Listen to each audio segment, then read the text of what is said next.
but then she looks around her. To her horror, she realizes that she has shrunk several dozen times.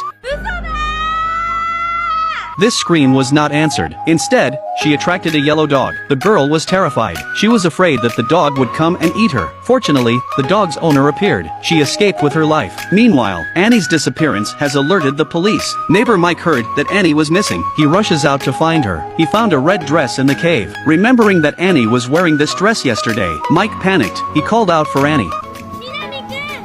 Although he heard Annie's voice, but he just couldn't see anyone. He looked around the room. He finally found Mini Annie bouncing around on the ground. At this point, Mike was also confused. He thought he was dreaming. Annie was about to faint. Mike reached out and caught her. He then took Annie home and put her in his pocket. He put her to bed. He told her not to run around. But then something embarrassing happened. Annie wanted to go to the toilet. Looking at her squirming, Mike opened the window and said, "This potted plant is going to die if it's not watered. It could be used as a toilet." After going to the toilet, Annie just felt so much better. That's when Mike offered to take her home. But Annie was afraid to go home. She was afraid her parents wouldn't accept her as she was. So she called her family first. She told them she had gone to Tokyo for a trip. She told them not to worry. When her father heard this, he was furious. Annie fell on her face. She was so scared that she hung up the phone. But her hands were too small to film. She had to stand on the phone and step on it with her foot. And she fell over. Annie was sweating. So Mike took a bowl and poured some expired milk. So Annie took a milk bath. Mike also emptied the tissue box, folded the towels and stuffed them in, adding pillows and sheets. He made a big bed for Annie.